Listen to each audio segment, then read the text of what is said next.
ଯଦିଓ କିଏ ଧର୍ମ କୁହନ୍ତି, ତେବେ ମୁଁ ପଢିବି, ପଢା ପ୍ରତି ମନୋଯୋଗୀ ହେବେ। ହେ ଆସ ଆମ୍ଭେମାନେ ସଦା ପ୍ରଭୁଙ୍କର ଉଦ୍ଦେଶ୍ୟରେ ଗାନ କରୁ, ଆମ୍ଭମାନଙ୍କର ପରିତ୍ରାଣର ଶୈଳଙ୍କ ଉଦ୍ଦେଶ୍ୟରେ ଆନନ୍ଦ ଧ୍ୱନି କରୁ। ଆମ୍ଭେମାନେ ଧନ୍ୟବାଦ କରି ତାହାଙ୍କ ଛାମୁକୁ ଆସୁ, ଆମ୍ଭେମାନେ ଗୀତ ଦ୍ୱାରା ତାହାଙ୍କ ଉଦ୍ଦେଶ୍ୟରେ ଆନନ୍ଦ ଧ୍ୱନି କରୁ। କାରଣ ସଦାପ୍ରଭୁ ମହାନ ପରମେଶ୍ୱର ଓ ସକଳ ଦେବତା ଉପରେ ମହାନ ରାଜା ଅଟନ୍ତି। ପୃଥିବୀର ଗଭୀର ସ୍ଥାନ ସବୁ ତାହାଙ୍କର ହସ୍ତଗତ, ପର୍ବତଗଣର ଶିଖା ମଧ୍ୟ ତାହାଙ୍କର, ସମୁଦ୍ର ମଧ୍ୟ ତାହାଙ୍କର। ସେ ତାହା ସୃଷ୍ଟି କଲେ, ପୁଣି ଶୁଷ୍କ ଭୂମି ତାହାଙ୍କର ହସ୍ତ ନିର୍ମିତ। ହେ ଆସ ଉବୁଡ ହୋଇ ପ୍ରଣାମ କରୁ, ଆମମାନଙ୍କର ସୃଷ୍ଟିକର୍ତ୍ତା ସଦାପ୍ରଭୁଙ୍କ ଛାମୁରେ ଆଣ୍ଠୁ ପାତୁ। ପ୍ରଭୁ ଏହି ପଠିତ ବାକ୍ୟରେ ଏବଂ ଶ୍ରବଣରେ ଆମମାନଙ୍କ ପ୍ରତ୍ୟେକଙ୍କୁ ଆଶୀର୍ବାଦ କରନ୍ତୁ। ଆମମାନେ ପ୍ରଭୁଙ୍କୁ ଧନ୍ୟବାଦ ଦେବା, ପ୍ରଶଂସା କରିବା, ଗୌରବ କରିବା, କାରଣ ସେ ଧନ୍ୟବାଦ ପୂଜା ପ୍ରଶଂସା ପାଇବା ପାଇଁ ଏକମାତ୍ର ଶୋଭାଜନ ପରମେଶ୍ୱର ଅଟନ୍ତି। ଆମମାନେ ଯେପରି ଗୀତ ଦ୍ୱାରା ଆଉ ୱାର୍ସିପ ଦ୍ୱାରା ଆମମାନେ ପ୍ରଭୁଙ୍କର ନିକଟବର୍ତ୍ତୀ ହେବା, ଆପଣ ହୃଦୟକୁ ଆମମାନେ ସଜାଡ଼ିବା, ଆମମାନଙ୍କର ହୃଦୟକୁ ଆମମାନେ ପ୍ରସ୍ତୁତ କରିବା, ଆମମାନେ ସେଇ ପ୍ରଭୁଙ୍କର ସେଇ କୃଷ୍ଣର ତଳେ ଆପଣାକୁ ନତ କରିବା ଏବଂ ଆମମାନେ ଆଜିର ଏହି ଜୁମ୍ ମାଧ୍ୟମରେ ପ୍ରତ୍ୟେକ ଗୋଟି ଗୋଟି କରି ପ୍ରଭୁଙ୍କ ଠାରୁ ଆଶୀର୍ବାଦ ପ୍ରାପ୍ତ ହେବା। ସେଥିପାଇଁ ଆସୁ ବର୍ତ୍ତମାନ ଆମମାନେ ୱାର୍ସିପ ମଧ୍ୟକୁ ଯିବା। ଆଉ ବର୍ତ୍ତମାନ ପ୍ରଭୁଙ୍କ ନାମରେ ଆଉ ଭଉଣୀକି ମୁଁ ଆହ୍ୱାନ କରେ, ସମିତା ମିସାଲ,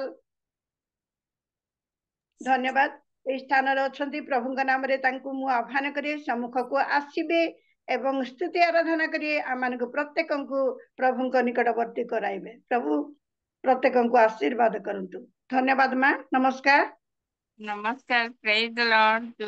ଜୁମରେ ଉପସ୍ଥିତ ପ୍ରତ୍ୟେକଙ୍କୁ ପ୍ରେଜ ଦ ଲର୍ଡ। ପ୍ରଭୁଙ୍କ ନାମ ଧନ୍ୟ ହଉ। ପୁଣି ଥରେ ପ୍ରଭୁ ଅତି ସୁନ୍ଦର ଦିନ ଆମମାନଙ୍କୁ ଏଇ ଦିନ ମାନଙ୍କରେ ବଞ୍ଚାଇ ଆଣି ସୁରକ୍ଷା କରି ତାଙ୍କରି ଉଦ୍ଦେଶ୍ୟରେ ଆରାଧନା କରିବା ନିମନ୍ତେ ପୁଣି ଥରେ ସକାଳେ ସୁନ୍ଦର ଦିନ ଦେଖେଇଲେ। ସେଥିପାଇଁ ମୁଁ ପ୍ରଭୁଙ୍କୁ ଧନ୍ୟବାଦ ଦେବା ସଙ୍ଗେ ସଙ୍ଗେ ହୋଷ୍ଟ ଆଜ୍ଞାଙ୍କୁ ମଧ୍ୟ ମୁଁ ଧନ୍ୟବାଦ ଦିଏ। ବିଗତ ଦିନ ମାନଙ୍କରେ ମୁଁ ଅସୁସ୍ଥତାରେ ଥିଲି, ତଥାପି ପ୍ରଭୁ ମତେ ସୁରକ୍ଷା ସୁସ୍ଥ ସବଳ କରି ଆଣିଲେ। ତାଙ୍କରି ଉଦ୍ଦେଶ୍ୟରେ ପ୍ରାର୍ଥନା ଆରାଧନା କରିବା ନିମନ୍ତେ ସୁବର୍ଣ୍ଣ ସୁଯୋଗ ଦେଇଛନ୍ତି, ସେଥିପାଇଁ ଧନ୍ୟବାଦ ଦଉଛି। ଏତେବେଳେ ଆସନ୍ତୁ କେତୋଟି ଗୀତ ଗାନ କରି ପ୍ରଭୁଙ୍କର ଆରାଧନା କରିବା। ପ୍ରେଜ ଦ ଲର୍ଡ, ହାଲେଲୁୟା। ଗାଉଥିବି ସଦା ମୁଁ ଯୀଶୁଙ୍କ ନାମ, ଗାଉଥିବି ସଦା ମୁଁ ଯୀଶୁଙ୍କ ନାମ, ବଞ୍ଚିଥିବି ଧରା ପରେ ମୁଁ ଯେତେ ଦିନ, ବଞ୍ଚିଥିବି ଧରା ପରେ ମୁଁ ଯେତେ ଦିନ, ଗାଉଥିବି ସଦା ମୁଁ ଯୀଶୁଙ୍କ ନାମ। ସମର୍ପିଲେ ନିଜକୁ ମୁଁ ଯୀଶୁଙ୍କ ପାଦେ, ଜୀବନରେ ଯେତେ ସବୁ କାଳି ମାଝେ, ସମର୍ପିଲେ ନିଜକୁ ମୁଁ ଯୀଶୁଙ୍କ ପାଦେ, ଜୀବନରେ ଯେତେ ସବୁ କାଳି ମାଝେ, ସେହି ତ୍ରାଣକର୍ତ୍ତା, ସେହି ମୁକ୍ତିଦାତା, ସେହି ତ୍ରାଣକର୍ତ୍ତା, ସେହି ମୁକ୍ତିଦାତା, ସେ ନାମେ ପାଇଛି ମୁଁ ପରିତ୍ରାଣ, ଗାଉଥିବି ସଦା ମୁଁ ଯୀଶୁଙ୍କ ନାମ, ଗାଉଥିବି ସଦା ମୁଁ ଯୀଶୁଙ୍କ ନାମ।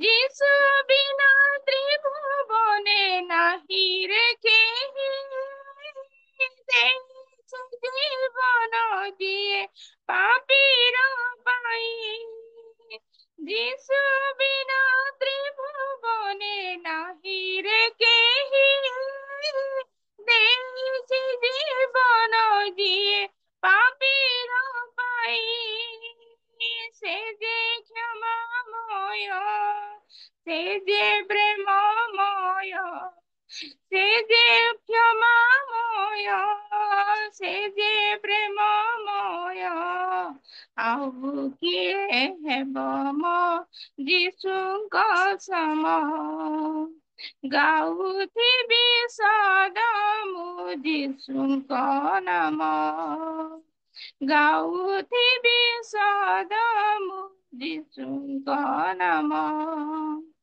ବଞ୍ଚିଥିବି ଧରା ପରେ ମୁଁ ଯେତେ ଦିନ ବଞ୍ଚିଥିବି ଧରା ପରେ ମୁଁ ଯେତେ ଦିନ ଗାଉଥିବି ସଦା ମୁଁ ଯୀଶୁଙ୍କ ନାମ Praise the Lord, hallelujah. तुम पछे चालिबी यीशु तुम पछे चालिबी जीवनर यात्रा पथे तुम पछे चालिबी तुम पछे चालिबी जुआणी घनिब तुमर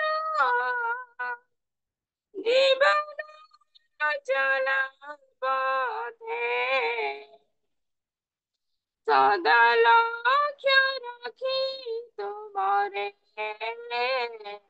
चालिबी तुमई गीते जुआणी घनिब तुमर जीवन चला पथे सदा लक्ष्य रखी तुमरे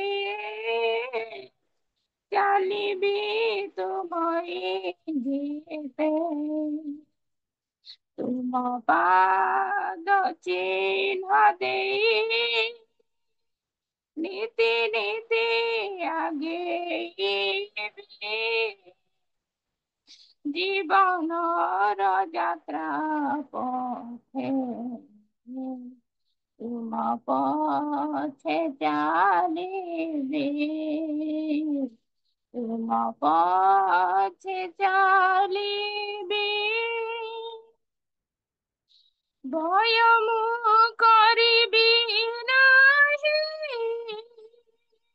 मृत्युर उपत्यागरे चिर साथी होई तुमे रहिथिले मो संगरे भय मु करिबी नाही मृत्युर उपत्यागरे चिर साथी होई तुमे रहिथिले मो संगरे दुखरे ବା ସୁଖରେ ପଛକୁ ନ ଫେରିବି ଜୀବନର ଯାତ୍ରା ପଥେ ତୁମ ପଛେ ଚାଲିବି ତୁମ ପଛେ ଚାଲିବି জীবনর এ দুর্গম পথে ଅଛି দুঃখ নিন্দা তাড়না শয়তানের প্রলোভন কেতে বিষয় বাসনা জীবনর এ দুর্গম পথে ଅଛି ଦୁଃଖ ନିନ୍ଦା ତାଡ଼ନା ଶୟତାନର ପ୍ରଲୋଭନେ କେତେ বিষয় ବାସନା ତୁମରି ଶକ୍ତି ବଳେ ବିଜୟ ମୂଲ ଭିବି ଜୀବନର ଯାତ୍ରା ପଥେ ତୁମ ପଥେ ଚାଲିବି ପଶ୍ଚାତ ବିଷୟ ଭୁଲି ଲକ୍ଷ୍ୟ ରଖିବି ସଦା ଗୋରେ ନିରୂପିତ ସୀମା ଯାଏ ଧାଇବି ତୁମ ପଛରେ ପଶ୍ଚାତ ବିଷୟ ଭୁଲି ଲକ୍ଷ୍ୟ ରଖିବି ସଦା ଗୋରେ ନିରୂପିତ ସୀମା ଯାଏ ଧାଇବି ତୁମ ପଛରେ ପହଞ୍ଚି ସ୍ୱର୍ଗ ସିଓନେ ଚିର ବିଶ୍ରାମ ଭୋଗିବି ଜୀବନର ଯାତ୍ରା ପଥେ ତୁମ ପଥେ ଚାଲିବି ତୁମ ପଛେ ଚାଲିବି ଯୀଶୁ ତୁମ ପଛେ ଚାଲିବି ଜୀବନର ଯାତ୍ରା ପଥେ ତୁମ ପଥେ ଚାଲିବି ପ୍ରଭୁଙ୍କ ନାମ ଧନ୍ୟ ହଉ। ଆସନ୍ତୁ ଆମେ ଆଉ ଗୋଟିଏ ଗୀତ ଗାନ କରି ଆରାଧନା କରିବାକୁ ଯିବା। ପ୍ରେଜ୍ ଦ ଲର୍ଡ। आशीष तुमरी दिया हे प्रभु आजिया मोर जीवन रे प्रभु आजिया मोर जीवन रे आशीष तुमरी दिया हे प्रभु आजिया मोर जीवन रे आशीष तुम सेवा पाई कौन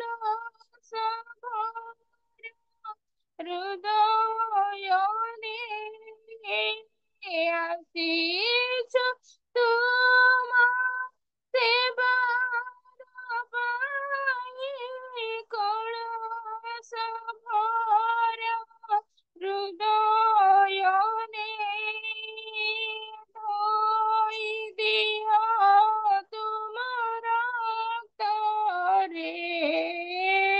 ଧୋଇ ଦିଅ ତୁମ ରକ୍ତରେ ପ୍ରଭୁ ଏ ମିନତି ତୁମ ପୟରେ ପ୍ରଭୁ ଏ ମିନତି ତୁମ ପୟରେ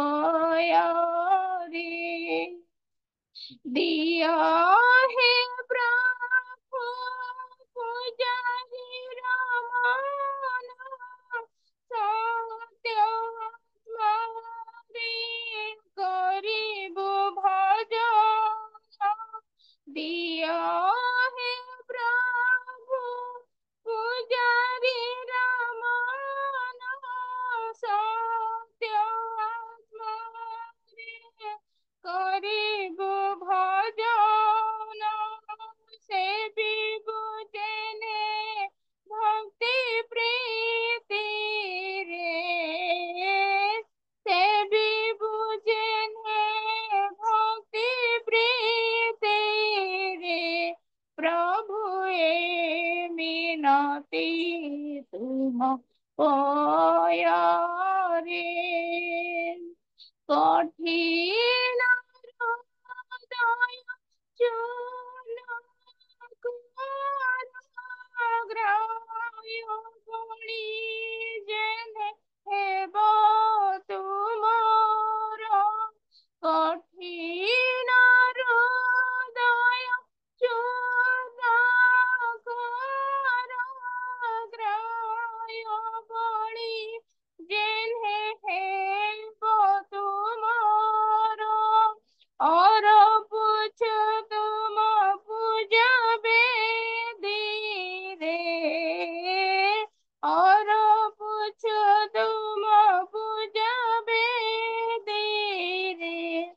प्रभु ए मिनती तुम कोया रे प्रभु ए मिनती तुम कोया रे शरीर आत्मा सजीव पवित्र निर्दोष कर शरीर आत्मा प्राण सजीव पवित्र निर्दोष कर समर्पुछु আজি तुम पाय रे समर्पुछु আজি तुम पाय रे प्रभु सुनाए मीना बारे आशीष तुम्हारी दिया है प्रभु আজি আমার জীবন রে प्रभु धन्य धन्य धन्य जीशु धन्य जिहोवा परमेश्वर धन्यवाद दूची प्रशंसा गौरव करछि प्रभु पुणी थरे तुमरी निकटवर्ती हो तुमरी निकटवर्ती हो प्रभु तुम चरण तल को आसवा निमंते प्रभु ये प्रातः समय रे तुम चरण तल को आसी अच्छे वर्तमान जो माध्यम द्वारा आम जीवन आश्चर्य भाव प्रभु पुणी थरे प्रातः समय प्रभु तुम्हारी पवित्र नाम रे एकाठी निमंते साहाय्य करिछ प्रभु तुम्हारी सत्य आत्मा रे पवित्र आत्मा द्वारा प्रभु आमे जेपरि आग बढ़िबु जीशु आपा तुम्हारी से कृपा तुम्हारी से दृष्टि आमानक जीवन रे प्रभु प्रकाशित होई अछि राजा हालेलुया हालेलुया धन्यवाद दउछि प्रशंसा गौरव करछि प्रभु कारण तुमे योग्य एकमात्र सन्यासपति सदा प्रभु परमेश्वर धन्यवाद दउछि बापा प्रशंसा गौरव करछि प्रभु तुम्हारी राज्य रे पहुंचवा पर्यंत जेपरि तुम्हारी राज्य धार्मिकता अन्वेषण करिबु तुम्हारी इच्छा साधित हो प्रभु तुम्हारी योजना तुम्हारी संकल्प तुम्हारी पवित्र आत्मा सदा सर्वदा आमानक जीवन रे प्रभु आशीर्वाद रे अनुग्रह कर हालेलुया धन्यवाद ए प्रशंसा गौरव करी एकमात्र मोर त्राणकर्ता मोर उद्धारकर्ता मोर रक्षाकर्ता प्रियतम यीशुଙ୍କ नामରେ प्रार्थना कली पिता आमेन आमेन धन्यवाद धन्यवाद झियो प्रभुंकर निकटरे स्तुति आराधना करिसंती पुराणा गीत सकल गायकी आमानक प्रत्येकଙ୍କୁ प्रभुंकर निकटवर्ती कराइसंती सेति विशेष विशेष धन्यवाद देबा एवं आमाने प्रभु को धन्यवाद दे झियोंक निमंते गोटे उच्च करताल देकी आमे प्रभुंकर गौरव करिबा अति सुंदर भाबरे आमानक प्रभुंक निकटवर्ती कराइसंती प्रभु तांको बहुल भाबरे आशीर्वाद करंतु तांकर परिवार को तांकर समस्त कार्य रे प्रभु हस्तमुख रखी आशीर्वाद मंगल दया करंतु वर्तमान आमे आग को बढ़िबा आज आमान निमंते एही जूम बा प्रभुंकर दास जो जूम खोलाई एही जूम रे प्रति सोमवार दिन गोटे स्वतंत्र भाव माँ मानकर उपासनार दिन बोली रखिछंती प्रभुंक नाम धन हो कारण माँ माने महिला मानकर सभा बा महिला मानकर मीटिंग आज आमानकर महिला मानकर मीटिंग रही अछि आज आमाने प्रत्येक प्रभुंकर पाद तले बसी अछु प्रभुंकर दास दासी प्रत्येक तांकर निकटवर्ती अछु प्रभु आमानक प्रत्येक को बहुल भाव आशीर्वाद करंतु वाक्य रे आराधना रे प्रार्थना रे सबुथिरे प्रभु आमानकर सहित रही आमानकु कढ़ाई नउछंती एवं कढ़ाई नियंतु बोली प्रभुंक निकटरे प्रार्थना करे वर्तमान मु अनुरोध करे आग को आमानकर प्रभुंकर वाक्य परिवेषण करिबा पाए प्रभुंकर दासी सम्मुख रे अछंती किंतु प्रार्थना होईची मध्य मु क्लुप्त भाव प्रार्थना करने अनुरोध करे। वर्तमान प्रभुंकर दासी वाक्य परिवेषण करने पूर्वर आम मानकर सुजाता जेना अच्छी। माँ नमस्कार। नमस्कार कि हाँ माँ नमस्कार माँ नमस्कार। आज वाक्य निमंती एवं जिते आम मैंने जोड़ी आम मैंने मनोयोग सहित प्रभुंकर वाक्य शुणा एवं प्रभु से वाक्य आम प्रत्येक हृदय मध्य कार्यकारी करंतु एवं आम मैंने जेपरी से वाक्य को धारण करी जीवन यात्रा मध्य आम मैंने आग को बढ़िबा एवं प्रभुंकर दासी मध्य प्रभुंकर वाक्य कहवाई सम्मुख अच्छी। प्रभु तांको मध्य आत्मिक शक्ति प्रदान करंतु तांको मुख द्वारा तांकर वाक्य प्रकाश करंतु सेति पाई प्रार्थना करिवे। धन्यवाद। आसंतु आसंतु प्रार्थना करिबा। अत्यंत दयालु महामहिम स्वर्गवासी पिता तुमर से आश्चर्य पवित्र आदरणीय नाम को आमे गौरव करुछु। तुमर अनुग्रह रु जीवन रे बंची नूतन प्रभात देखि पारुछु। तुम नाम धन्य हेउ प्रभु। प्राप्त काल ठारू ए पर्यंत रियल मिनिस्ट्री माध्यम रे तुम सेवा करिवार सुजोग देइछ प्रभु। तुम नाम धन्य हेउ। दिवसर प्रारंभ रे तुम स्वर्गीय सानिध्य को आसी तुमर श्रीमुख देखिबा पाई तुम सुमधुर बाणी शुणी जीवन रे प्रस्तुत हेबा पाई जे अनुग्रहर द्वार मुक्त करिछ। तुम नामर गौरव हेउ प्रभु। एते बेले तुम दासी परिचालना करुछंती तुम पवित्रतार सहायतार आरंभ रु शेष जाय परिचालना करिबा पाई तांको अधिकार कर शक्ति युक्त कर बोली प्रार्थना करुछि। पुणी आज वाक्य नहीं आसुथिबा प्रिय दासी को तुम हस्त को देउछि। तुमे तांको मुखर सहवर्ती होई वक्तव्य विषय आम को शिक्षा दियो। तुम साहाय्यकारी पवित्र आत्मा ता दे आपना को प्रकाश करू प्रार्थना करुछि। प्रभु रियल मिनिस्ट्री सेवा रे जेते डिवाइस जोग देइछु समस्तंकर मन हृदय आत्मा तुमरी कर। तुम वाक्य शुणिबा पाई आम हृदय द्वार को फिटाई दियो। से दिन वाक्य शुणिबा पाई लुदिया जेमंत मनोयोगी थिले तुम वाक्य शुणिबा पाई प्रत्येक आत्मा को मनोयोगीर आत्मा दियो। प्रत्येक हृदय द्वार को मुक्त कर प्रभु। तुम दासी जहा कहिबे से ही वाक्य रूप बीज प्रत्येक हृदय रे पड़ी अंकुरित होई 100 गुण फल फलू आम हृदय को उर्वरा भूमि कर। आजिर वाक्य शिक्षा चेतना परामर्श द्वारा आमे जेमंत सजाड़ी होई अनंत जीवन पाए प्रस्तुत हेबु सेही परी कृपा कर। महिमा तुमर हेउ। आजिर सेवा प्रारंभ रु शेष जाय तुम पवित्रतारे चालित हेउ गौरव तुमरी हेउ यीशु नामे मागुछि आमेन। धन्यवाद माँ। अति सुंदर भाव समस्त विश्व प्रभु निकट में प्रार्थना करी जणाइछंती। प्रभु प्रार्थना शुणी प्रभु आपण को आपण परिवार को आपण सेवा कार्य प्रभु बहुल भाव आशीर्वाद करंतु।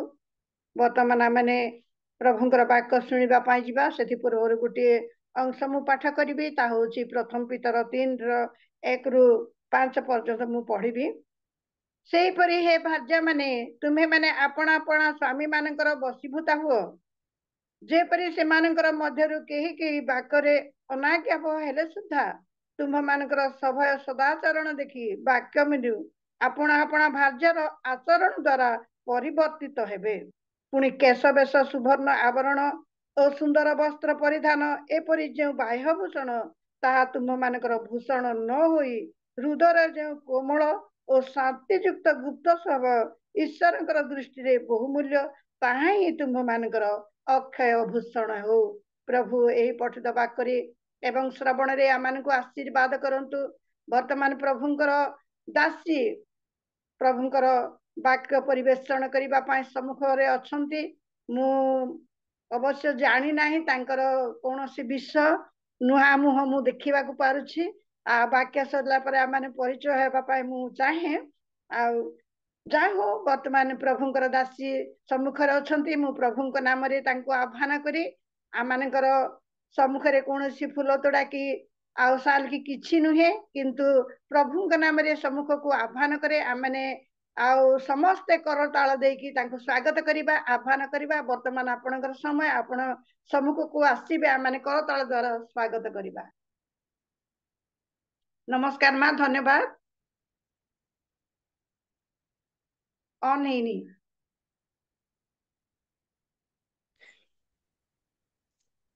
नमस्कार माँ। नमस्कार। वर्तमान आपणकर समय आपण प्रभुंकर वाक्यरु आमनको शिक्षा दे आगु बढ़ेबे। नमस्कार। सुबह जाउची आवाज आसची? हाँ। सर्वप्रथमे मु पिता परमेश्वर को मु धन्यवाद दिए ए सुंदर समय एवं सुंदर कार्य निमंते और पिता परमेश्वर आम मान गत दिन मानकर प्रत्येक भार बहन करी आम मानकर आवश्यकता जोगई उत्तम स्वास्थ्य दे प्रभु आम को आनी सकाशु मु सर्वप्रथमे पिता परमेश्वर को मु धन्यवाद दिए। तत्संगे संगे जूम मीटिंग माध्यम जो प्रभुंकर दासगण दासीगण प्रत्येक संयुक्त अच्छा से मु प्रभु यीशु ख्रीष्ट मधुर नाम मु भक्तिपूर्ण नमस्कार जनाए। नमस्कार प्रत्येक को नमस्कार।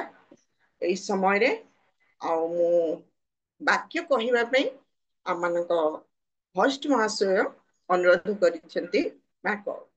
कहले वाक्य विषय से मोर मु दुर्बलता बहुत मत मु चेष्टा करी प्रभु मोर सहवर्ती परमेश्वर हेबे। वाक्य भीतर को जीवा पूर्वर हम मानकर परीक्षा आगे अच्छा भंवरपुर से पदे मने मते प्रार्थना करदेवे। अच्छा कि परीक्षा महाशय भंवरपुर बैप्टिस्ट मंडली परीक्षा आज्ञा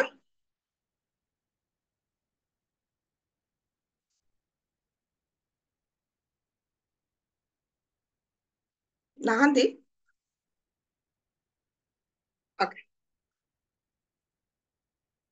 वाक्य भीतर को जीवा पूर्व पदे प्रार्थना करी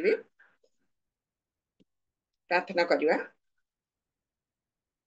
वाक्य रूपी परमेश्वर पिता तुम पवित्र महानाम को धन्यवाद करे प्रशंसा करे गौरव करे। ए सुंदर समय प्राप्त काल तुम्हारी सेवा आराधना प्रशंसा गौरव करने निमंते तुम हमको एकत्रित कर सुंदर समावेश देछ यही सुंदर सहभागिता देथिबा सकाशे तुमको धन्यवाद दिए।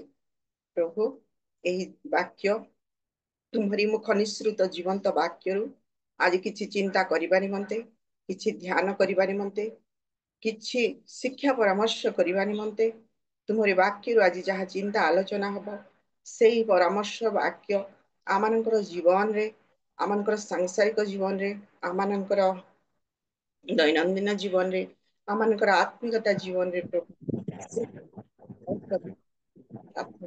तुम्हें मते ज्ञान कारण बुद्धि और ज्ञान तुम मुखर निर्गत हो तुम्हें आरंभ कर तुम्हें शेष करे बोली तुमने प्रार्थना करे।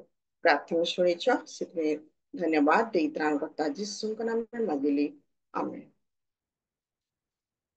आसंतु यही समय आमे पवित्र धर्मशास्त्र रु अंश देखिया जहाँ अति परिचित वाक्य समस्तंकर जनाशुना वाक्य कौन सी विषय एठारे नूतन नुहे और आमे बाल्यकाल यही विषय आमे शुणी आसीअछु कि एक सासु एवं बहुर अति प्रेम विश्वास विश्वस्तता प्रभु भय योग्य आचरण एक आरके प्रेम संपर्क एक आरके विश्वस्तता यही विषय आज आमे किछि शिखिबा। अति सुंदर शिक्षणीय वाक्य जो जहाँकि आम मान प्रत्येक निमंते प्रযোज्य अटे और प्रत्येक निमंते एक शिक्षणीय वाक्य जहाँकि अनेक दास मान द्वारा भी आम शुणीअछु अनेक दासी मान द्वारा आम शुणीअछु और सही वाक्य आज आम पुनर्बार पुनरावृत्ति करबा जहाँकि आपण माने देखि पारिबे पवित्र धर्मशास्त्र रुत ବିବରଣୀ ପୁସ୍ତକ। ଋତଙ୍କ ବିଷୟରେ ଆଜି ଆମେ କିଛି ଶିକ୍ଷା କରିବା, ଯାହାକି ଆପଣମାନେ ଦେଖିବେ ଋତଙ୍କ ବିବରଣ ପ୍ରଥମ ଅଧ୍ୟାୟ 16 ଏବଂ 17 ପଦ। ଅତି ସୁନ୍ଦର ବାକ୍ୟ, ଯାହାକି ଅତି ପରିଚିତ ବାକ୍ୟ, ଯାହା ମୁଁ ପାଠ କରୁଛି ପ୍ରଥମ ଅଧ୍ୟାୟର 16 ଏବଂ 17 ପଦ। ଋତ କହିଲା, ତୁମକୁ ତ୍ୟାଗ କରି ତୁମରି ପଶ୍ଚାତ୍ଗମନ କରି ଫେରି ଯିବାକୁ ମୋତେ ବିନୟ ନ କର। ଯେହେତୁ ତୁମ୍ଭେ ଯେଉଁଠାକୁ ଯିବ ମୁଁ ମଧ୍ୟ ସେଇଟାକୁ ଯିବି, ତୁମ୍ଭେ ଯେଉଁଠାରେ ରହିବ ମୁଁ ମଧ୍ୟ ସେହିଠାରେ ରହିବି। ତୁମ୍ଭରି ଲୋକ ହିଁ ମୋହର ଲୋକ ଓ ତୁମ୍ଭରି ପରମେଶ୍ୱର ହିଁ ମୋହର ପରମେଶ୍ୱର ହେବେ। ତୁମ୍ଭେ ଯେଉଁଠାରେ ମରିବ ମୁଁ ମଧ୍ୟ ସେଇଠାରେ ମରିବି ଓ ସେହିଠାରେ ମୋହର କବର ହେବ। କେବଳ ମୃତ୍ୟୁ ଛଡ଼ା ଆଉ କିଛି ହିଁ। ଯେବେ ତୁମ୍ଭକୁ ଓ ମୋତେ ବିଚ୍ଛେଦ କରାଇ ତେବେ ସଦାପ୍ରଭୁ ସେହି ଦଣ୍ଡ ମଧ୍ୟ ତହିଁରୁ ଅଧିକ ମୋତେ ଦିଅନ୍ତୁ। ଅତି ସୁନ୍ଦର ବାକ୍ୟ। ଏହି ଯେଉଁ ବାକ୍ୟ ଆମେ ପାଠ କଲୁ, କିଏ ସେହି ଋତ, କୋଉ ପରିପ୍ରେକ୍ଷୀରେ ଏହି କଥା କହିଛି, କାହାକୁ କହିଛି, କଣ ଥିଲା ସେଦିନର ଘଟଣା, କାହିଁକି ସେ କହୁଛି, ତାହାର ପୃଷ୍ଠଭୂମି, ତାର ବ୍ୟାକଗ୍ରାଉଣ୍ଡକୁ ଆମେ ଟିକେ ଯିବା, ଯାହାକି ଆମେ ଦେଖିବା ଋତର ବିବରଣ ତାର ପ୍ରଥମ ଅଧ୍ୟାୟର ପ୍ରଥମ ପଦ। ଏଠାରେ ଲେଖା ଅଛି, ବିଚାରକର୍ତ୍ତା ଗଣର ବିଚାର କରିବା କାଳେ। ଅର୍ଥାତ୍ ଏକ ଘଟଣାକୁ ଯଦି ଆମେ ଚିନ୍ତା କରିବା, ଜାଣିବା ନିମନ୍ତେ ତାର ପୃଷ୍ଠଭୂମିକୁ ଆମେ ଜାଣିବା ନିହାତି ଆବଶ୍ୟକ। ସେଥିପାଇଁ ମୁଁ ଏଇଟା କହିବା ପାଇଁ ବାଧ୍ୟ ହେଉଛି, କାରଣ ବିଚାରକର୍ତ୍ତା ଗଣର ବିଚାର କରିବା କାଳେ, ଅର୍ଥାତ୍ ଯେଉଁ ସମୟରେ କି ଇସ୍ରାଏଲ ଲୋକମାନଙ୍କୁ ବିଚାର କରିବା ନିମନ୍ତେ ସେମାନଙ୍କର ତତ୍ତ୍ୱାବଧାନ ନେବା ନିମନ୍ତେ, ସେମାନଙ୍କର ଶୃଙ୍ଖଳିବା ନିମନ୍ତେ ଆଉ କେହି ନଥିଲେ, ଇସ୍ରାଏଲ ମାନଙ୍କର କେହି ନଥିଲେ। ଆଉ ପରମେଶ୍ୱର ଜଣେ ଜଣେ ବ୍ୟକ୍ତିଙ୍କୁ ମନୋନୀତ କରୁଥିଲେ, ଜଣେ ଜଣେ ବ୍ୟକ୍ତିଙ୍କୁ ସେ ଚୟନ କରୁଥିଲେ, ଆଉ ସେମାନଙ୍କୁ ସେ ଏକ ବିଚାରକର୍ତ୍ତା ଭାବେ ନିଯୁକ୍ତି କରୁଥିଲେ। ଆଉ ସେହି ସମୟର ଘଟଣା, ଅର୍ଥାତ୍ ଇସ୍ରାଏଲର ସେତେବେଳକୁ କୌଣସି ରାଜା ନଥିଲେ। ଇସ୍ରାଏଲର ପ୍ରଥମ ରାଜା ହେଲେ ସାଉଲ, ତାପରେ ଆମେ ଦେଖୁ ଦାଉଦଙ୍କୁ, ତାପରେ ଆମେ ଦେଖୁ ଦାଉଦଙ୍କ ପୁତ୍ର ସୋଲୋମନଙ୍କୁ, ତାପରେ ଆମେ ଦେଖୁ ଦାଉଦଙ୍କର ପୁତ୍ର ସୋଲୋମନଙ୍କ ପରେ ସୋଲୋମନଙ୍କ ପୁତ୍ର ରିହବ୍ୟମ। ଆଉ ରିହବ୍ୟମଙ୍କ ପରେ କଣ ହେଇଥିଲା, ଇସ୍ରାଏଲ ବିଭାଜିତ ହେଇଥିଲା। ଆଉ ସେହି ସମୟର ଅନେକ ବର୍ଷର ଘଟଣାଟି, ଯୋଉ ସମୟରେ କି ବିଚାରକର୍ତ୍ତା ମାନେ ବିଚାର କରୁଥିଲେ, ଇସ୍ରାଏଲ ଲୋକମାନଙ୍କର ତତ୍ତ୍ୱାବଧାନ ନେଉଥିଲେ, ଇସ୍ରାଏଲ ଲୋକମାନଙ୍କୁ ଶୃଙ୍ଖଳୁଥିଲେ। ଆଉ ସେହି ସମୟର ଘଟଣା, ସେଥିପାଇଁ ଏଠାରେ ଉଲ୍ଲେଖ କରାଯାଇଅଛି କି ବିଚାରକର୍ତ୍ତା ଗଣର ବିଚାର କରିବା ସମୟରେ ଏହି ଘଟଣାଟି ଘଟିଅଛି। ଆଉ ସେହି ସମୟରେ ଦେଶରେ ଦୁର୍ଭିକ୍ଷ ପଡ଼ିଲା। ଦୁର୍ଭିକ୍ଷ ମାନେ ଖାଦ୍ୟ ମିଳେ ନାହିଁ, ଜଳ ମିଳେନି, ମାନେ ସମସ୍ତ ବିଷୟ ସେଠାରେ ଶୁଖିଲା ପଡ଼ିଯାଇଥାଏ। ସେହି ସମୟର ଘଟଣା। ଆଉ ଲେଖା ଅଛି, ତହିଁରେ ବେଥଲେହେମ ଯିହୁଦାର ଜଣେ ଲୋକ ଆପଣା ଭାର୍ଯ୍ୟା ଓ ଦୁଇ ପୁତ୍ର ଘେନି ମୋଆବ ଦେଶରେ ପ୍ରବାସ କରିବାକୁ ଗଲେ। ବେଥଲେହେମର ଅର୍ଥ ଆମେ ମାନେ ପ୍ରତ୍ୟେକ ଜାଣୁ, ରୁଟିର ଗୃହ ବୋଲି କୁହାଯାଏ। ଯେଉଁ ଖାଦ୍ୟର ଭଣ୍ଡାର, ଆଶୀର୍ବାଦର ଗୃହ। ଆଉ ସେହି ଆଶୀର୍ବାଦର ଗୃହରେ, ରୁଟିର ଭଣ୍ଡାରରେ ସେଦିନ ଦୁର୍ଭିକ୍ଷ ହେଇଥିଲା। ଆଉ ସେହି ଦୁର୍ଭିକ୍ଷକୁ ସେମାନେ ବଞ୍ଚିବା ନିମନ୍ତେ ସେମାନେ କଣ କରୁଛନ୍ତି, ଆଉ ମୋଆବ ଦେଶକୁ ସେମାନେ ପଳାୟନ କରୁଛନ୍ତି। ସେମାନେ ମୋଆବ ଦେଶକୁ ପଳାୟନ କରୁଛନ୍ତି। କିଏ? ଏଠାରେ ଲେଖା ଅଛି, ଯିହୁଦାର ଜଣେ ଲୋକ। ତାର ତଳ ପଦରେ ଆମେ ଯେତେବେଳେ ଦେଖୁ, ସେହି ଲୋକର ନାମ ଏଲିମେଲକ ଥିଲା, ତାହାର ଭାର୍ଯ୍ୟର ନାମ ନୟମୀ ଥିଲା।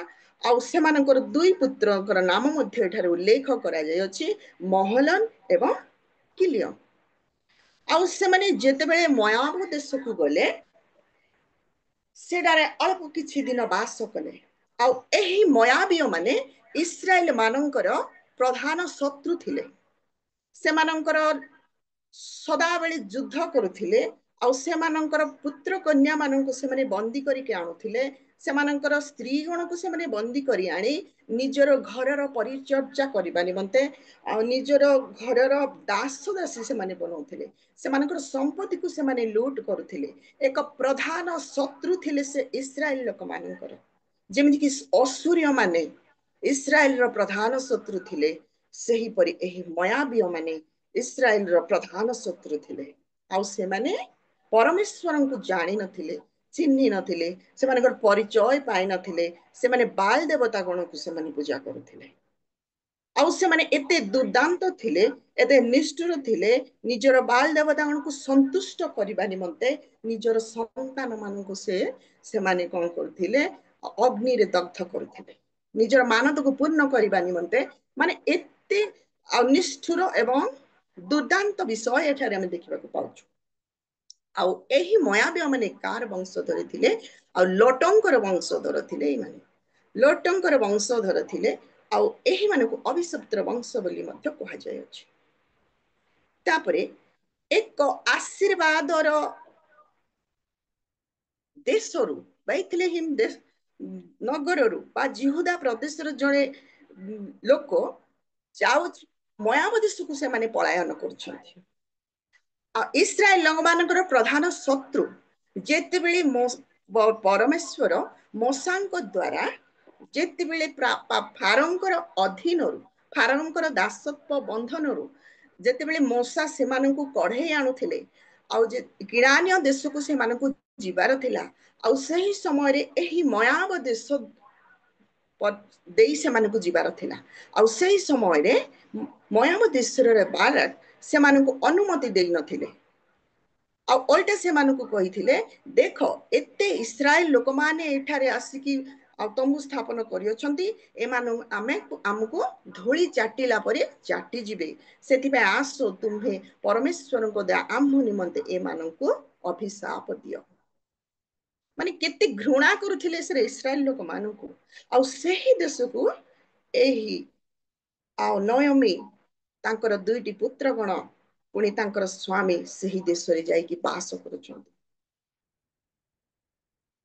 ଆଉ କେତେ ଦିନ ସେଠାରେ ବାସ କଲା ପରେ ତାଙ୍କର ଦୁଇଟି ପୁତ୍ରଙ୍କୁ ସେହି ମୟାବ ଦେଶର କନ୍ୟାଗଣଙ୍କ ସହିତ ବିବାହ କରୁଛନ୍ତି। ଆଉ କେତେ ଦିନ କାଳ କ୍ଷେପଣ କଲା ପରେ ତାଙ୍କର ନୟମୀଙ୍କର ସ୍ୱାମୀ ଏଲିମଲଙ୍କର ମୃତ୍ୟୁ ହେବାର ଆମେ ଏଠାରେ ଦେଖିବାକୁ ପାଉଛୁ। ତାପରେ କେତେ ଦିନ ଗଲା ପରେ ତାଙ୍କର ଦୁଇଟି ପୁତ୍ରଗଣଙ୍କ ମଧ୍ୟ ମୃତ୍ୟୁ ହୋଇଛି। ଏହିପରି ସମୟରେ ଯେତେବେଳେ ନୟମୀ ଶୁଣିଲେ, ତାର ତଳ ପଦ ଯାକରେ ଲେଖା ଅଛି, ଆମେ ଜାଣିଛୁ ସମସ୍ତେ।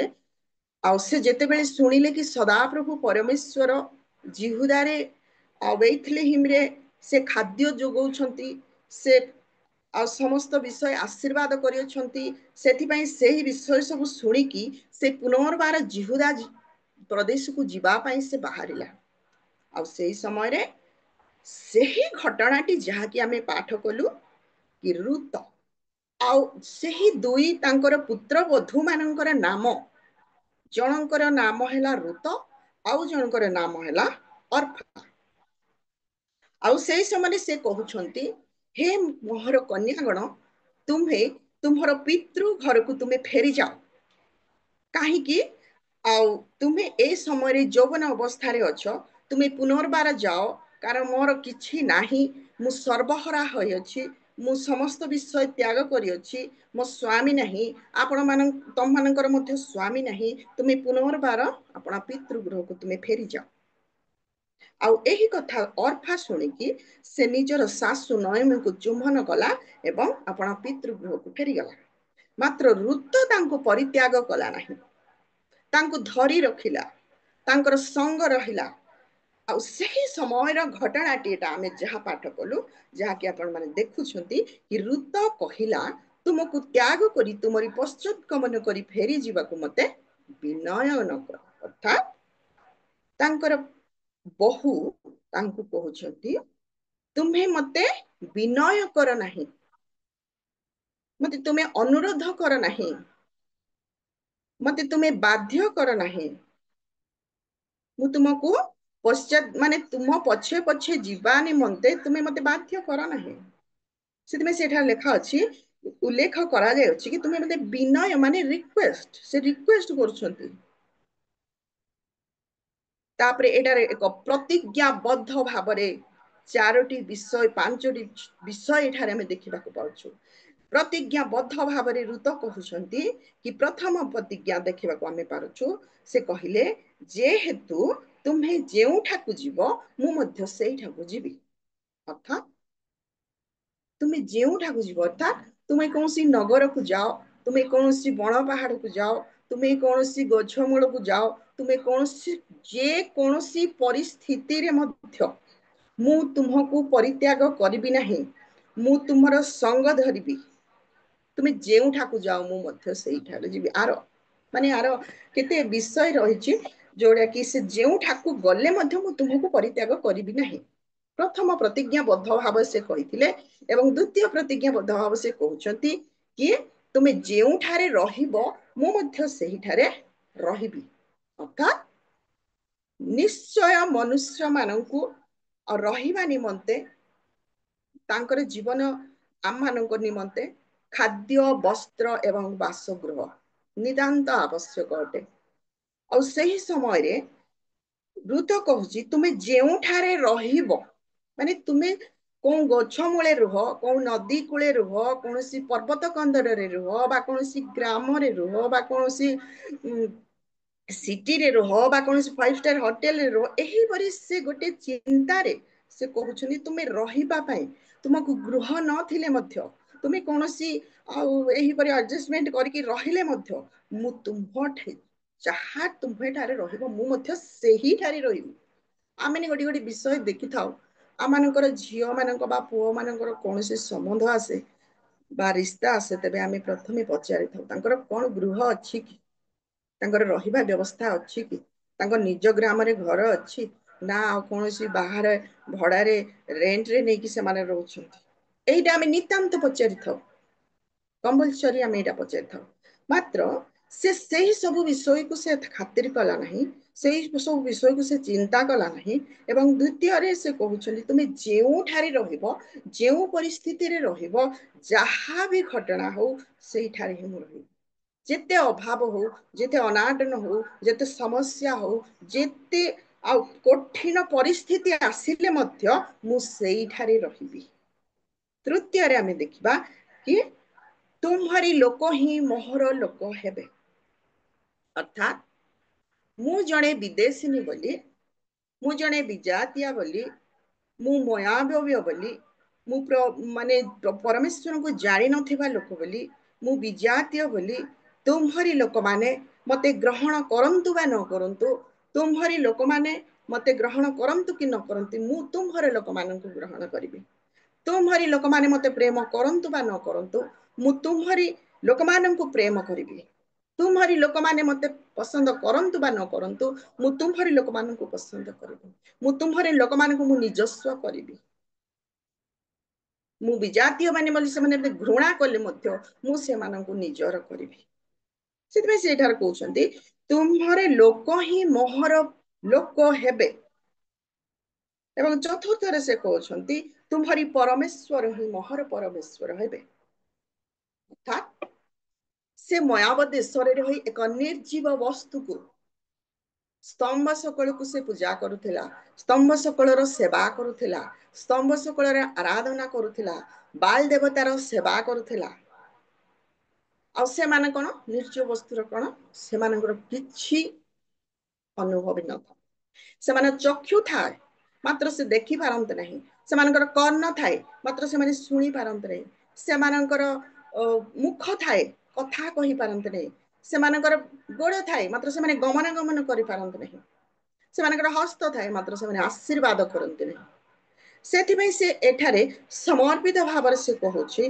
तुम्हारी परमेश्वर ही मोहर परमेश्वर हेबे आ जो निर्जीव वस्तु को मु सेवा करुथिली तांकरी आराधना करुथिली तांकरी नाम रे मु पूजा करुथिली आ सही निर्जीव वस्तु को मु परित्याग करी इस्राएल रो परमेश्वर सत्य जीवित परमेश्वर जे कि सुनी पारंती କଥା କହିପାରନ୍ତି, ଗମନାଗମନ କରିପାରନ୍ତି, ଦେଖିପାରନ୍ତି, ପ୍ରାର୍ଥନା ଶ୍ରବଣ କରି ସେ ଆଶୀର୍ବାଦ ଦିଅନ୍ତି, ସେହି ପରମେଶ୍ୱର, ସତ୍ୟ ଜୀବିତ ପରମେଶ୍ୱର, ଇସ୍ରାଏଲର ପରମେଶ୍ୱର, ଅବ୍ରାହମଙ୍କ ପରମେଶ୍ୱର, ଈଶାଙ୍କ ପରମେଶ୍ୱରଙ୍କୁ ମୁଁ ସେବା କରିବି। ତୁମ୍ଭରି ପରମେଶ୍ୱର ହିଁ ମୋହର ପରମେଶ୍ୱର ହେବେ।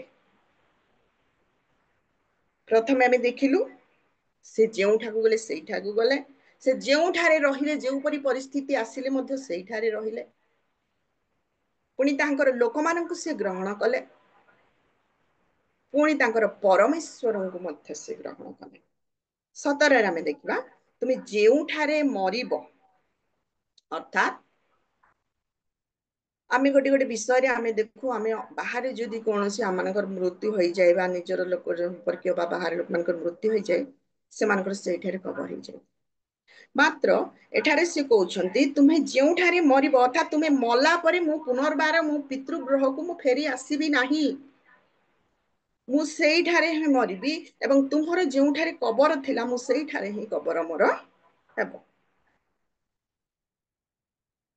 କେବଳ ଆଉ ଏହି ପରିସ୍ଥିତି ମଧ୍ୟରେ ଅନେକ ଆସିବ, ପରିସ୍ଥିତି ଆସିବ, ଅପ୍ରୀତିକି ପରିବସ୍ଥିତି ଆସିବ, ଅଭାବ ଆସିବ, ଅନାଟନ ଆସିବ, ସମସ୍ୟା ଆସିବ, ରୋଗ ଆସିବ, ବ୍ୟାଧି ଆସିବ, ଯନ୍ତ୍ରଣା ଆସିବ। ଆଉ ଏହି ସବୁ ଯନ୍ତ୍ରଣା ପରିସ୍ଥିତି ଆସିଲେ ମଧ୍ୟ ମୁଁ ତୁମ୍ଭକୁ ପରିତ୍ୟାଗ କରିବି ନାହିଁ ଏବଂ କେବଳ ମୃତ୍ୟୁ ହିଁ ଆମମାନଙ୍କୁ ବିଚ୍ଛେଦ କରିବ, ମୃତ୍ୟୁ ହିଁ ଆମମାନଙ୍କୁ ଅଲଗା କରିବ, ମାତ୍ର କୌଣସି ପରିସ୍ଥିତି ଆମମାନଙ୍କୁ ଅଲଗା କରିବ ନାହିଁ।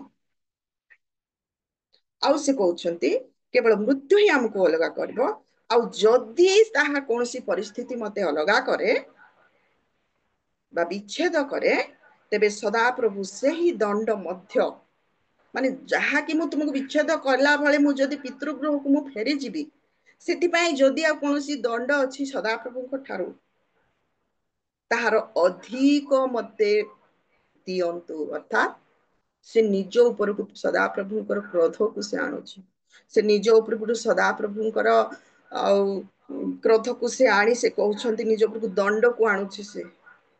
ସେ ଏକ ପ୍ରତିଜ୍ଞାବଦ୍ଧ ଭାବରେ ସେ କହୁଛି ମୁଁ ତୁମକୁ ପରିତ୍ୟାଗ କରିବି ନାହିଁ, କେବଳ ମୃତ୍ୟୁ ହିଁ ଆମମାନଙ୍କୁ ବିଚ୍ଛେଦ କରିବ।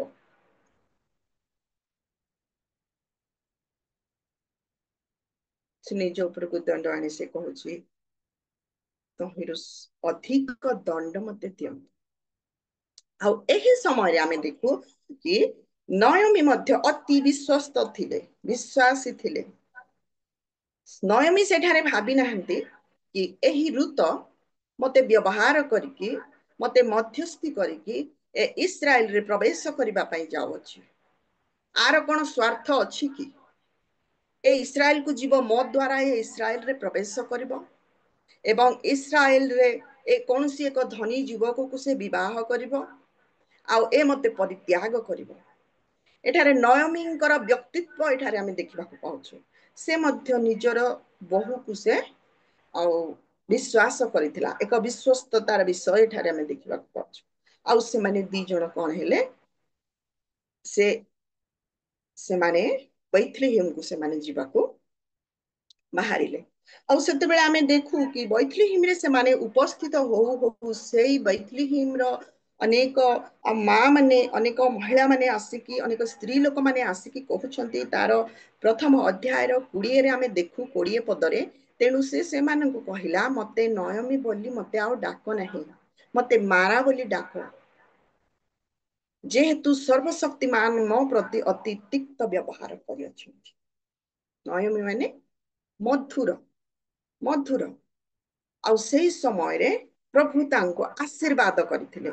ତାଙ୍କରି ସ୍ୱାମୀ ଥିଲେ, ତାଙ୍କରି 2ଟି ପୁତ୍ର ଥିଲେ। ସେଥିପାଇଁ ସେ କହୁଛନ୍ତି ମୁଁ ସ୍ୱାମୀ ହରା ହୋଇଅଛି, ମୁଁ ପୁତ୍ର ହରା ହୋଇଅଛି, ମୁଁ ସର୍ବହରା ହୋଇଅଛି, ମୁଁ ଧନ ସମ୍ପତ୍ତି ଯାହା ଥିଲା ମୁଁ ସର୍ବହରା ହୋଇଅଛି, ଆଉ ତୁମ୍ଭେ ମତେ ମଧୁର, ମୁଁ ଆଉ ମଧୁର ନୁହେଁ, ମୁଁ ନୟମୀ ନୁହେଁ, ମୁଁ ଆଉ ମଧୁର ନୁହେଁ, ମୋ ଜୀବନରେ ବିଷମୟ ହୋଇଅଛି, ମୋ ଜୀବନ ତିକ୍ତତାରେ ପରିପୂର୍ଣ୍ଣ ହୋଇଅଛି, ପ୍ରଭୁଙ୍କର କ୍ରୋଧ ମୋ ଉପରେ ବର୍ତ୍ତି ଅଛି, ମୁଁ ପୂର୍ବ ପରି ମୁଁ ଆଶୀର୍ବାଦ ଯୁକ୍ତା ନୁହେଁ, ମୁଁ ସ୍ୱାମୀ ହରା ହେଲି, ପୁତ୍ର ହରା ହେଲି, ସମ୍ପତ୍ତି ହରା ହେଲି, परमेश्वर धम उपरे बत्ती अच्छी से तुम्हें मत आओ मधुर बोली नयमी बोली तुम्हें डाक नहीं मत तुम्हें मारा बोली डाक मो जीवन में सदा प्रभुंकर क्रोध भक्ति अच्छी मु समस्त हराई अच्छी मु पूर्व परि आशीर्वाद युक्त नुहे मु तिक्ततारे परिपूर्ण होई अछि मो जीवन अविषमय होई अछि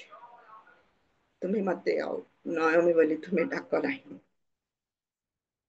और से ही परि से सासू एवं बहु से माने गले और सेठारे आमे देखुछु बयजंकर भूमिका बयजंकर व्यक्तित्व आमे देखुछु 2 अध्यायर प्रथम पदरे लेखा अछि कि नयमीर स्वामी एलिमेलक वंशीय बयज नामक एक जणे महाविक्रमीशाली ज्ञाति थिले ने महाविक्रमीशाली ज्ञाति माने निजर निकट संपर्कीय निजर रक्त संपर्कीय आउ सेटा मु कहिबि नै अति लंबा हबो समय भी अतिरिक्त हबो सेति पय मु शॉर्टकट रे नेबी कि जेते बेले से माने गले आ बयजंक क्षेत्र रे रुदंग को आमे देखिबा को पाऊ आमे समस्त जानिछु से विषयटी आ बयज अति धार्मिक लोक थिले प्रभु को भय करुथिले जेते बेले ऋत जाई कि तांकर पदस्थ तळे से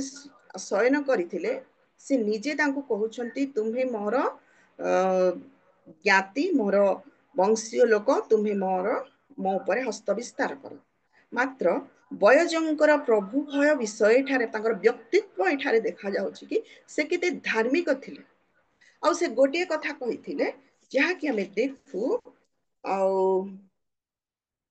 से कहिथिले मो ठारू आउ जणे 4 रे हमें देखु 4 अध्याय रो 1 पद रे हमें देखु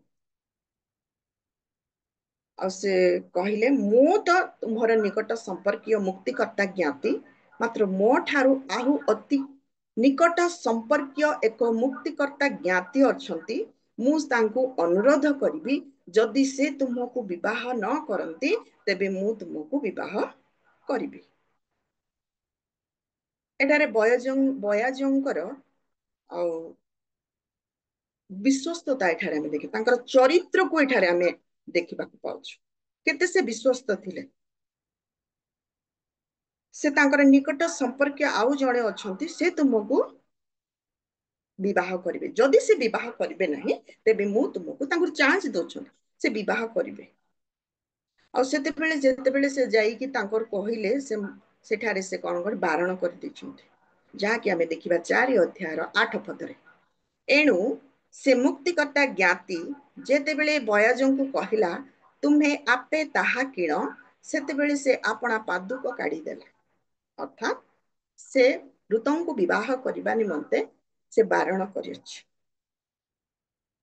आउ से समय आमे न रे देखु प्राचीन मानक गहण रे प्राचीन मानकर उपस्थिति रे नगर रो उपस्थिति रे बयज नयमी को विवाह करछि मुक्तिकर्ता ज्ञाति माने एक बेसहारा एक सर्वहरा होइथिबा एक विधवा स्त्री सर्वहरा होइथिबा एक विधवा स्त्री जहा को कि निकट संपर्कीय केही नथिबे मशांक व्यवस्था रे आमे देखु लेवीय पुस्तक तार 25 अध्याय मशांक व्यवस्था थिला सेही समय रे आ सेही व्यवस्था को से पालन करछथि लेवीय पुस्तक तार 25 अध्याय 25 पद रे आमे देखु जेते बेले तुमहर भ्राता दरिद्र होई आपना अधिकार रु किछि विक्रय करे तेबे ताहार मुक्तिकर्ता निकटस्थ ज्ञाति आसी आपना भ्रातार विकृत भूमि मुक्त करिनेब अर्थात एक बेसहारा विधवा स्त्री जार घर खंडिक थिबो बा भूमि खंडिक थिबो बा से जदि बंधक रखि देइथिबो बा से विक्रय करिथिबो ताकू पुनर्बार से रिकवरी कर माने पुनर्बार ताहाटर से मुक्त करिवो से मुक्त करिकि सही विधवा स्त्री को से विवाह करिवो एवं वंश को कोन आगो को बढ़ाइबार व्यवस्था थिला आ सही व्यवस्था को से पालन करी बयाज एठारे कहउछंती कि सही मुक्तिकर्ता ज्ञाति से अछंती जदि से बारण करिवे ମୁଁ ତୁମକୁ ବିବାହ କରିବି। ଆଉ ସେହିପରି ବୟାଜ ଏବଂ ଋତଙ୍କର ବିବାହ ହୋଇଛି। ଆଉ ସଦାପ୍ରଭୁ ପରମେଶ୍ୱର ତାଙ୍କରି ବିବାହ ହେଲା ପରେ ଋତଙ୍କର ଗର୍ଭକୁ ସେ ସ୍ମରଣ କଲେ, ତାଙ୍କୁ ଗର୍ଭ ଧାରଣର ଶକ୍ତି ଦେଲେ, ଆଉ ସେ ଏକ ପୁତ୍ର ପ୍ରସବ କରୁଛନ୍ତି। ଅପୃତ ପୁତ୍ର ପ୍ରସବ କରି ଏବଂ ସେହି ପୁତ୍ରଙ୍କୁ ସେ ନାମ ଦେଲେ ଅବେଦ। ଆଉ ଯେତେବେଳେ ସେ ପୁତ୍ର ପ୍ରସବ କଲେ, ଆଉ ସେହି ସମୟରେ ଆମେ 4:11 ପଦରେ ଆମେ ଦେଖୁ କି ତହିଁରେ ନଗର ଦ୍ୱାରବର୍ତ୍ତୀ ସମସ୍ତ ଲୋକ ଓ ପ୍ରାଚୀନ ଗଣ କହିଲେ, ଆମ୍ଭେମାନେ ସାକ୍ଷୀ ହେଲୁ ସଦାପ୍ରଭୁ ଇସ୍ରାଏଲ ବଂଶର ବୃଦ୍ଧିକାରିଣୀ ରାହେଲ ଓ ଲେଆ ଦୁଇ ସ୍ତ୍ରୀର ତୁଲ୍ୟ ତୁମ୍ଭ ଗୃହକୁ ଆଗତା ଏହି ସ୍ତ୍ରୀ କି କରନ୍ତୁ, ଆଉ ତୁମ୍ଭେ ଏଫ୍ରାଥାରେ ବିକ୍ରମଶାଳୀ ହୁଅ ଓ ବେଥଲେହେମରେ ତୁମରି ସୁଖ୍ୟାତି ହେଉ। ତାଙ୍କୁ ସେମାନେ ଆଶୀର୍ବାଦ କରୁଛନ୍ତି। ସେହି ଆଉ ନଗରର ସମସ୍ତ ଲୋକ ପ୍ରାଚୀନ ଗଣ ଋତଙ୍କୁ ଆଶୀର୍ବାଦ କରି କହୁଛନ୍ତି, ରାହେଲ ଏବଂ ଲେଆଙ୍କ ସହିତ ତୁଳନା କରୁଛନ୍ତି। କାହାକୁ? ଋତଙ୍କୁ, ଯେ କି ମୋଆବ ଦେଶରୁ ସେ ଆସିଥିଲେ। ତାଙ୍କୁ ସେ ଆଶୀର୍ବାଦ କରି ରାହେଲଙ୍କ ସହିତ ତୁଳନା କରୁଛନ୍ତି, ଲେଆଙ୍କ ସହିତ ତୁଳନା କରୁଛନ୍ତି। ତାପରେ ଆମେ ଦେଖିବା 15 ପଦ, 4 ଅଧ୍ୟାୟର 15 ପଦ। ସେଠାରେ ପୁଣି ସେମାନେ କହୁଛନ୍ତି କି ପୁଣି ସେ ତୁମ୍ଭର ପ୍ରାଣ ସଜୀବକାରୀ ଓ ତୁମ୍ଭର ବୃଦ୍ଧାବସ୍ଥାରେ ତୁମ୍ଭର ପ୍ରତିପାଳକ ହେବ, ଯେହେତୁ ଯେ ତୁମ୍ଭକୁ ପ୍ରେମ କରେ ଓ 7 ପୁତ୍ର ଠାରୁ ତୁମ୍ଭ ପ୍ରତି ଅଧିକ ଉତ୍ତମା, ଯେ ତୁମ୍ଭର ପୁତ୍ର ବଧୂ ସେ ତାହାକୁ ପ୍ରସବ କରିଅଛି। କେତେ ସୁନ୍ଦର ବାକ୍ୟ। ସେ କହୁଛନ୍ତି ପୁଣି ସେ ତୁମ୍ଭର ପ୍ରାଣ ସଜୀବକାରୀ ଓ ତୁମ୍ଭ ବୃଦ୍ଧାବସ୍ଥାରେ ତୁମ୍ଭର ପ୍ରତିପାଳକ ହେବ। ଅର୍ଥାତ୍ ଋତଙ୍କ ଗର୍ଭରେ ଯେଉଁ ବାଳକ ଜନ୍ମ ହୋଇଥିଲା ଅବେଦ, ତାଙ୍କୁ ସେଠାରେ କୁହାଯାଉଛି ତୁମ୍ଭରି ବୃଦ୍ଧାବସ୍ଥାରେ ତୁମ୍ଭର ତତ୍ତ୍ୱାବଧାନ ନେବ, ତୁମକୁ ଶୃଙ୍ଖଳିବ, ତୁମର ପ୍ରତିପାଳକ ହେବ। ଆଉ ସେ କହୁଛନ୍ତି ଯେହେତୁ ଯେ ତୁମକୁ ପ୍ରେମ କରେ, ଅର୍ଥାତ୍ ଋତଙ୍କୁ କୁହାଯାଉଛି ଯେ ତୁମ୍ଭକୁ ପ୍ରେମ କରେ, ତୁମକୁ ସେ ଶୃଙ୍ଖଳିଥିଲା, ତୁମେ ବେସାହାରା ଥିଲାବେଳେ, ତୁମେ ଅସହାୟ ଥିଲା ପରେ, ତୁମେ ଖୁଦିତ ସମୟରେ, ତୁମର ତୃଷିତ ସମୟରେ, ତୁମର ଗୃହରୁ ସମସ୍ତ ବିଷୟ ଗଲା ପରେ ସେ ହିଁ ତୁମକୁ ଶୃଙ୍ଖଳିଥିଲା, ସେ ହିଁ ତୁମକୁ ତତ୍ତ୍ୱାବଧାନ କରିଥିଲା। ଯେ ତୁମକୁ ପ୍ରେମ କରେ, ଅର୍ଥାତ୍ ଋତ ତୁମକୁ ପ୍ରେମ କରେ ଓ 7 ପୁତ୍ର ତୁମ୍ଭ ପ୍ରତି ଅଧିକ ଉତ୍ତମା, ମାନେ 7 ପୁତ୍ର, 7ଟି ପୁତ୍ର ଥିଲେ ମଧ୍ୟ କୌଣସି ଆବଶ୍ୟକ ନାହିଁ, ମାତ୍ର ଯିଏ ତୁମ୍ଭକୁ ପ୍ରେମ କରେ ସେ ତୁମ୍ଭରି ପୁତ୍ର ପ୍ରଭୁ ତାହାକୁ ପ୍ରସବ କରିଅଛି। ଅର୍ଥାତ୍ ସେମାନେ ଏତେ କନଫିଡେନ୍ସ ଅଛନ୍ତି, ଏତେ ମାନେ ସେମାନଙ୍କର ଭରସା ଯୋଗ୍ୟ ଅଛନ୍ତି, ଯେଉଁ ବିଧବା ସ୍ତ୍ରୀ ନୟମୀକୁ, ସେ ମଧ୍ୟ ବିଧବା ହେଇଥିଲା ଋତ, ସେ ସେହି ଘଡ଼ିସନ୍ଧି ମୁହୂର୍ତ୍ତରେ, ସେହି ପରିସ୍ଥିତିରେ ସେ ତାର ତତ୍ତ୍ୱାବଧାନ କରୁଛି, ତାଙ୍କର ସଙ୍ଗ ଧରୁଛି, ତାଙ୍କୁ ସେ ପରିତ୍ୟାଗ ନ କରି ପ୍ରତିଟି ବିଷୟରେ ସେ ତାର ସାହାଯ୍ୟ କରୁଛି। ଆଉ ସେ ତାହାର ଗୁଣ ଏଠାରେ ସେମାନେ ବର୍ଣ୍ଣନା କରେ, ତାଙ୍କର ଗୁଣ ଏଠାରେ ବର୍ଣ୍ଣନା କରିକି ସେ କହୁଛନ୍ତି ଯେ ତୁମକୁ ପରିତ୍ୟାଗ କରିନାହିଁ, ତୁମକୁ ଛାଡ଼ି ନାହିଁ, ସେ ତାହାକୁ ପ୍ରସବ କରିଛି। ଅର୍ଥାତ୍ ତାଙ୍କର ଗୁଣ, ସେ ତୁମକୁ ପରିତ୍ୟାଗ କରିଛି ମାନେ ନିଶ୍ଚୟ ସେ ତାଙ୍କର ପୁତ୍ରକୁ ଉତ୍ତମ ଶିକ୍ଷା ଦେବ, ଉତ୍ତମ ପରାମର୍ଶ ଦେବ, ହିତଜନକ ଶିକ୍ଷା ସେ ଶିଖାଇବ, ତାହାର ପୁତ୍ରକୁ ସେ ପ୍ରଭୁ ଭୟଯୋଗ୍ୟ ଶିକ୍ଷା ଶିଖାଇବ। ମାନେ ମା ଯେଇପରି ଗୁଣ, ନିଶ୍ଚୟ ତାରି ଗୁଣ ତାରି ସନ୍ତାନ ମାନଙ୍କୁ ସେ ଶିକ୍ଷା ଦେଇଥାଏ। ଏହି ବିଷୟ ସେମାନେ କହୁଛନ୍ତି ଯେ ତାହାକୁ ପ୍ରସବ କରିଛି, ସେ ତାକୁ ପ୍ରେମ କରିଛି, ନିଶ୍ଚୟ ତାର ପୁତ୍ରଙ୍କୁ ସେ ଉତ୍ତମ ଶିକ୍ଷା, ପ୍ରଭୁ ଭୟ, ଉତ୍ତମ ଶିକ୍ଷା, ପରାମର୍ଶ, ହିତଜନକ ବାକ୍ୟ ଦେବ, ଆଉ ସେ ହିଁ ତୁମ୍ଭକୁ ବୃଦ୍ଧାବସ୍ଥାରେ ତୁମକୁ ଶୃଙ୍ଖଳିବ, ତୁମରି ତତ୍ତ୍ୱାବଧାନ କରିବ, ତୁମରି ପ୍ରତିପାଳକ ହେବ। ଆଉ ଆମେ 16ରେ ଦେଖିବା, ସେତେବେଳେ ନୟମୀ ବାଳକକୁ ଘେନି ଆପଣା କୋଳରେ ରଖିଲା ଆଉ ତାହାର ପ୍ରତିପାଳନ କଲା। କେତେ ସୁନ୍ଦର ବାକ୍ୟ। ଏଠାରେ ଆମେ ଦେଖୁ କି ଯେଉଁ ବଂଶ इस्राएल रे छिन्न भिन्न हो जाइथिला इस्राएल रे ताहा नथिला तांकर नाम लुप्त हो जाइथिला वंश आगो को वृद्धि हेबा पई सेठारे समस्तंकर मृत्यु हो जाइथिला आउ सही वंश जहाँकि आम अबेद बयाज एवं ऋतंक गर्भरु अबेद जन्म है अबेद द्वारा ऋतंक द्वारा सही वंश पुनर्बार इस्राएल देश रे प्रतिष्ठित होछि पुनर्बार सही वंश आगो को बढ़ुछि जहाँ आम देखिबा 4 अध्याय 22 पदरे लेखा अछि कि अबेदर पुत्र जीसी और जीसी पुत्र दाऊद तार टिके आगो को जीवा 21 पदरे सोलोमन र पुत्र बयज बयजंकर पुत्र अबेद अबेदंक पुत्र जीसी आउ जीसींक पुत्र दाऊद एवं दाऊदंकर वंशावली रे प्रभु यीशु ख्रीस्ट माने जेउ गोष्ठी जो कुटुंब बोली आम कही तांकर वंश कौन होता वृद्धि नथिला सेमानकर मृत्यु हो जाइथिला छिन्न विच्छिन्न हो जाइथिला पुनर्बार ऋतंक द्वारा एक विजातीय स्त्री द्वारा जे कि प्रभु को जानी नहीं चिन्ही नहीं तार परिचय पाई नहीं तांकर सेवा मध्य केबे करि नथिला मात्र से एही परि स्वभाव विश्वस्तता विश्वास भरोसा योग्य प्रभु ठारे माने निजर शाशु सहित योग्य आचरण प्रभु जो भय एक नम्र एक शालीनता एक सुंदर गुण सुंदर व्यक्तित्व आम देखा पाछु आउ सही ऋतंक द्वारा इस्राएल वंश इस्राएल देश रे पुनर्बार एही वंश प्रतिष्ठित होची पुनर्बार सही वंश आगो को बढ़ुची आ ऋतंक कौन मिलला निजर परिवार को छाड़िले निजर लोक को छाड़िले निजर देश को छाड़िले निजर शाशुंकर तत्वावधान कले निजर शाशु को संखलिले निजर शाशुर समस्त दायित्व नेले रा करने को गले गृह नथिला खजन नथिला किछि नथिला ऋतंक कौन मिलला चलतु आम ऋतंक कौन अनुग्रह परमेश्वर देइथिले आमे ताहा देखिबा माथ्यू लिखित मंगल सुसमाचार तार प्रथम अध्याय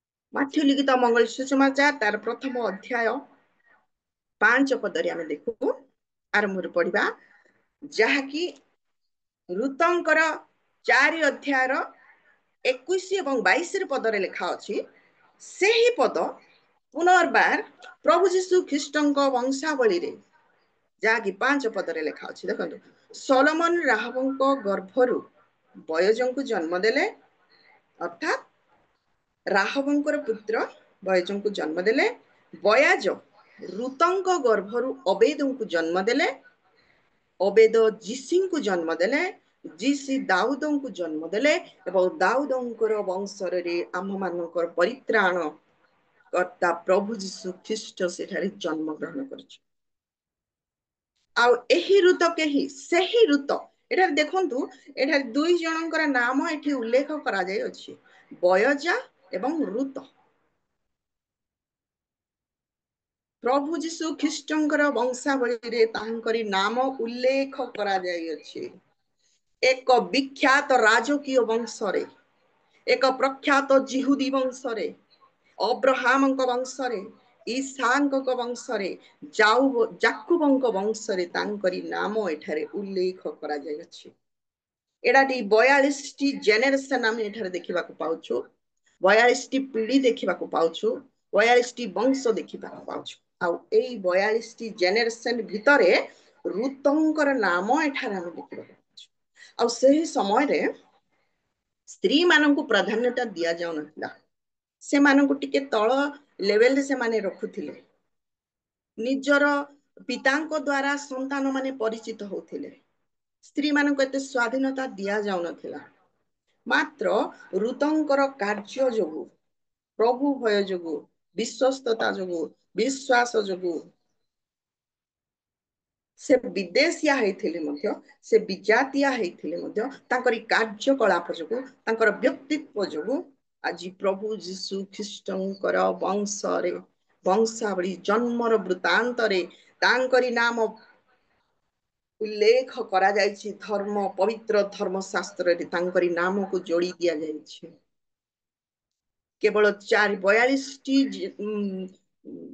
राजा माने 42 वंश रे आमे केवल 4 गोटी नारी को आमे देखुछु एही ठारे प्रथम हैला आमे देखु कि ऋत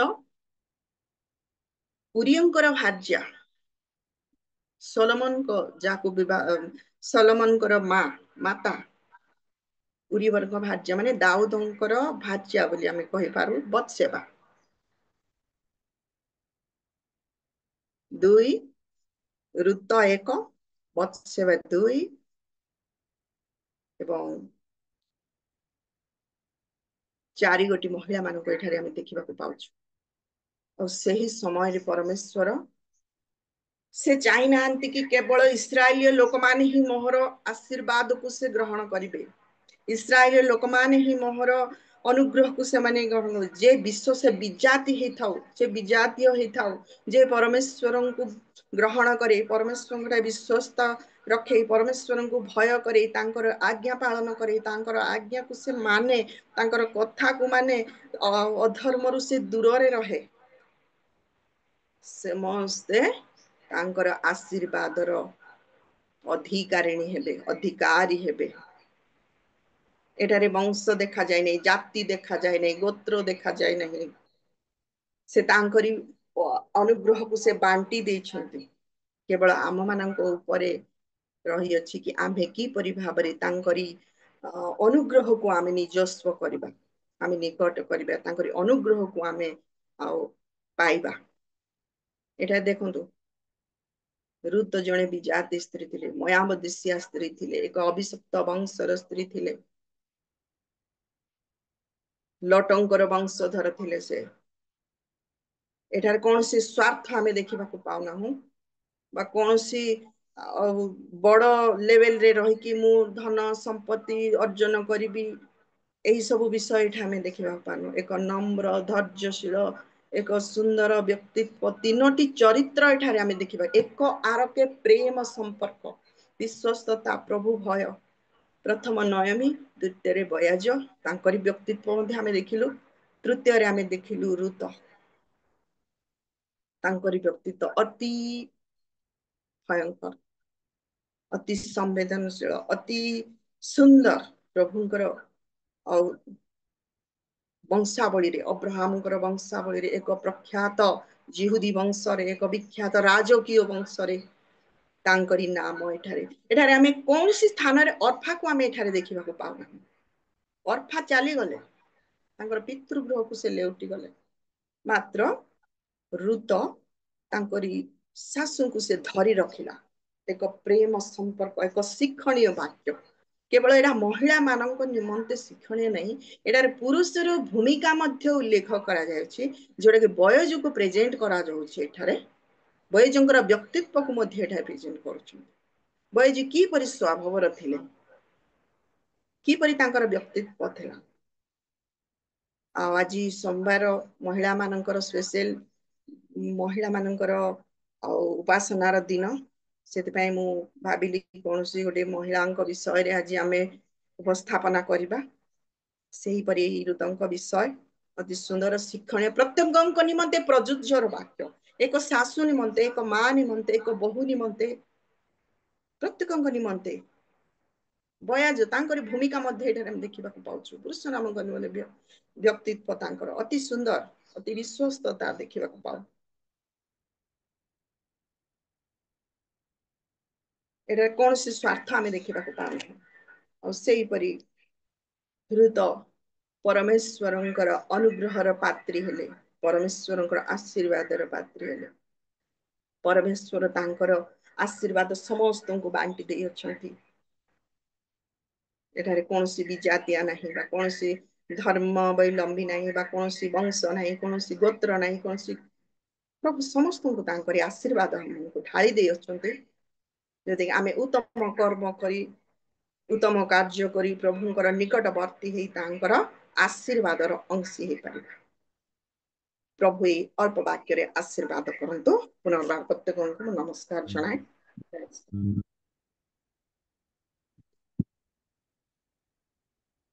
धन्यवाद ऋत नयमी एवं बुयाजंक विषय नहीं कि अति सुंदर भावरे सरल भावरे बुझिला भली प्रकाश करछंती। प्रभु आपण को बहुल भावरे आशीर्वाद करंतु। आमाने मध्य प्रत्येक शुणिछु गोटे महिला मानकर कर्तव्य बहु पाई सासु सासु पाई बहु एवं प्रभुंक ठारे विश्वस्त हेले प्रकार आशीर्वाद प्राप्त हबो यह आधारित करी अति सुंदर भावरे व्याख्या करिसंती। प्रभु बहुल भावरे आशीर्वाद करंतु। आमाने प्रभु को धन्यवाद दे समस्ते गोटे उच्चकार करताल देबा मांग निमंते। वर्तमान आमानकर समस्त कार्य सरिछि। प्रभुंकर उपस्थिति रे पर्यंत आमाने आसीछु।